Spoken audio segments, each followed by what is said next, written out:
नमस्कार जय साथियों, एक बार फिर से आप सबका बहुत बहुत स्वागत है। कन्या सुमंगला योजना उत्तर प्रदेश सरकार की बहुत ही महत्वाकांक्षी योजना है। जैसे सुकन्या समृद्धि योजना पूरे देश की बहुत महत्वाकांक्षी योजना है। बेटी बचाओ बेटी पढ़ाओ के तहत इस योजना को शुरू किया गया था। इसी तरह से कन्या सुमंगला योजना 2019 में इसकी शुरुआत हुई। शुरुआत में 15,000 रुपये मिलता था बेटी के जन्म पर, अब बढ़ा करके इसमें 25,000 कर दिया गया है। यह 6 चरणों में मिलता है। क्या इसकी प्रक्रिया है, इस वीडियो के माध्यम से हम देखते हैं। तो चलिए शुरुआत करते हैं। कन्या सुमंगला योजना, देखिए सबसे पहले इसकी हम पात्रता देख लेते हैं। इसकी पात्रता क्या है? इसकी पात्रता है परिवार उत्तर प्रदेश का निवासी हो। दूसरी, परिवार की सालाना आय 3 लाख रुपए से कम हो। 3 लाख रुपए से अगर अधिक सालाना आय है तो वो इस योजना का पात्र नहीं है। एक परिवार की अधिकतम 2 बेटियों को लाभ मिलता है। परिवार में अधिकतम 2 बच्चे हों। जुड़वा बच्चियों में छूट मिल सकती है, यानी पहली बार 1 बेटी हुई, दूसरी बार 2 बेटी हो गई जुड़वा, तो फिर इन तीनों का इसमें लाभ मिलेगा। यानी 2 बेटियों को, जैसे सुकन्या समृद्धि योजना में 2 बेटियों को लाभ मिलता है, वैसे यहाँ पर भी 2 बेटियों को लाभ मिलता है। इसमें होता क्या है, जैसे ही बेटी का जन्म होता है, यानी हॉस्पिटल में अगर बेटे का जन्म हो गया तो इस योजना का लाभार्थी परिवार नहीं है। बेटी का जन्म हुआ तभी वहीं से प्रक्रिया शुरू हो जाती है। 6 चरणों में इसमें पैसा मिलता है। पहला चरण, दूसरा, तीसरा, चौथा, 5वां और 6वां। क्या होता है पहले चरण में? जैसे ही बेटी का जन्म होता है तो उसकी माता के अकाउंट में 5,000 रुपये सरकार द्वारा भेज दी जाती है तत्काल। आज बेटी का जन्म हुआ, वहाँ पे आशा कार्यकर्ता होती हैं, डॉक्टर होती हैं, वो लोग इनका बैंक अकाउंट लिंक करती हैं जा करके, और डायरेक्ट फिर 1 दिन 2 दिन या अधिकतम 15 दिन में पैसा आ जाता है 5,000 पहली किस्त।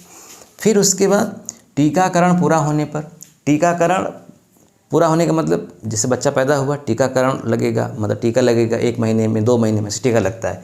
तो टीकाकरण पूरा होने पर 2 साल तक का टीकाकरण रखा जाता है, यानी 0 से 2 वर्ष तक। तो उसमें फिर 2,000 रुपये मिलता है। जैसे ही टीका लगता है फिर वेरीफाई किया जाता है, क्लियर हो गया 2,000। फिर तीसरी रकम कक्षा 1 में प्रवेश करने पर, जैसे ही बेटी कक्षा 1 में प्रवेश करेगी, आधार कार्ड से लिंक होगा, रजिस्ट्रेशन होगा, 3,000 रुपये उसको उसके खाते में आएगा।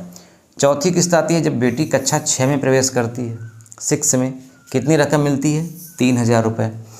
इसी तरह से 5वीं किस्त आती है जब बेटी कक्षा 9 में प्रवेश करती है, इस समय उसको मिलता है 5,000। और जब बेटी स्नातक करती है, यानी इंटर कर चुकती है, डिप्लोमा में प्रवेश करती है या स्नातक में प्रवेश करती है, यानी BA BSc में, तब उसके खाते में 7,000 रुपये। इस तरह से टोटल जोड़ेंगे तो हो जाएगा 25,000 रुपये।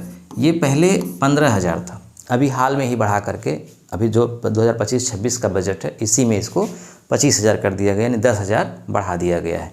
तो टोटल बेटी डिप्लोमा करने में जब प्रवेश, मतलब इंटर के बाद जब वो BA या BSc या डिप्लोमा में एडमिशन लेती है, यानी कि जब उसकी उम्र 17-18 साल की हो जाती है, तब तक उसके खाते में इन 6 किस्तों के माध्यम से 25,000 रुपया आता है। कोई इसमें चार्ज नहीं, कुछ प्रक्रिया नहीं, बिल्कुल आसान। बेटी जन्म ले बस।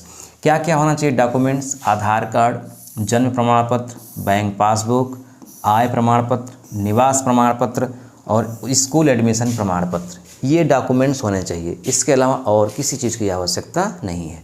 अगर आप उत्तर प्रदेश के हैं तो ये योजना आपके बहुत काम की है। अगर आप उत्तर प्रदेश के बाहर के हैं तो भी इस तरह की बहुत सारी योजनाएँ चल रही हैं, जैसे हरियाणा में चल रही है, राजस्थान में चल रही है। तो वीडियो देखने के लिए आपका बहुत बहुत धन्यवाद। इस वीडियो का लिंक अपने दोस्तों में शेयर करिएगा। मिलते हैं नेक्स्ट वीडियो में। नमस्कार।